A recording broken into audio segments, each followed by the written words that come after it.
दोस्तों नमस्कार, मैं नवीन सिंह बिष्ट आपका हार्दिक स्वागत करता हूं। दोस्तों सावन का पवित्र महीना चल रहा है और भगवान भोले के जो पर्यायवाची होते हैं भोले, शंकर, महादेव, नीलकंठ, बम बम, इसी में जो नीलकंठ है दोस्तों वो एक बहुत ही ज़्यादा पवित्र नाम है क्योंकि ये जुड़ा हुआ है हमारे सावन से।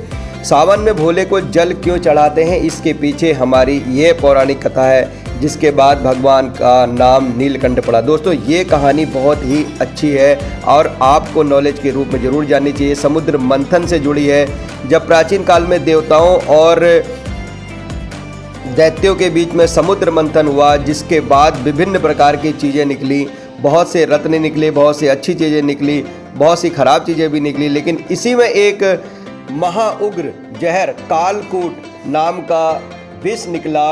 ये बहुत ही ज़्यादा गर्म था और अगर इसकी कुछ बूंदें भी पृथ्वी में पड़ जाती तो शायद पृथ्वी का नाश हो जाता। ऐसे में सभी देवता और राक्षस चिंतित हो गए और उन्होंने भगवान भोलेनाथ से सहायता मांगी। भगवान भोलेनाथ ने सहायता करने का वचन देते हुए वह जो भी कालकूट नाम का जो जहर निकला था उस जहर को, उस विष को उन्होंने अपने शरीर में धारण करके अपने कंठ में रोक लिया और उसकी वजह से उनका सारा शरीर नीला पड़ गया, जिसकी वजह से तब से उन्हें नीलकंठ कहते हैं। दोस्तों यहीं पर ही उनका जहर समाप्त नहीं हुआ, वह पूरे शरीर में फैलने लग पड़ा था। इसके बाद सभी देवतागण चिंतित हो गए। उन्होंने भगवान भोलेनाथ के ऊपर शीतल जल देकर उनका यह विष को शांत करने का प्रयास किया, जिसमें कि वो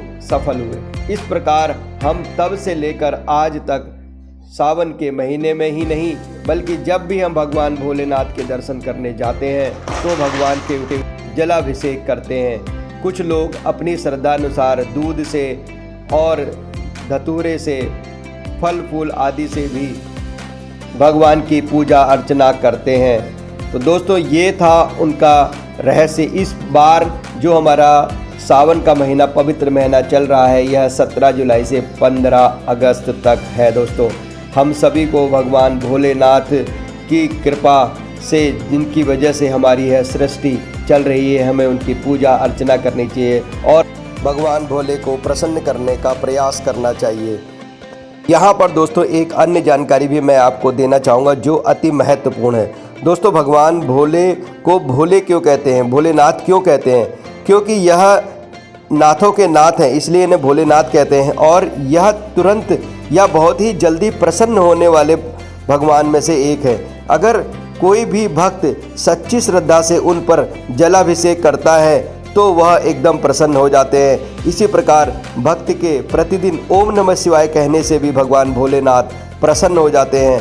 इसलिए भगवान भोले शंकर को प्रसन्न करना अति आसान है। हम सभी को यह करना चाहिए कि ओम नमः शिवाय करें। सावन के पवित्र महीने में व्रत रखें। बहुत से लोग दाढ़ी मूछ बाल आदि नहीं कटाते हैं, यह उनकी धार्मिक मान्यता के अनुसार होता है।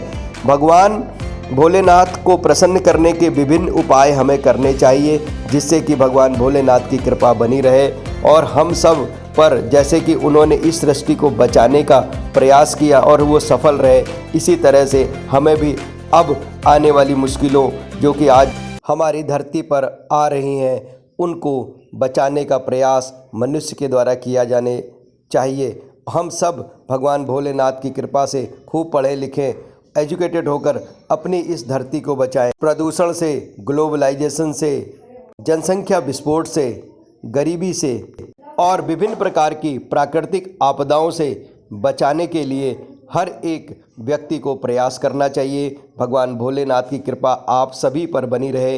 इस वीडियो को अंत तक देखने के लिए आप सभी का बहुत बहुत धन्यवाद।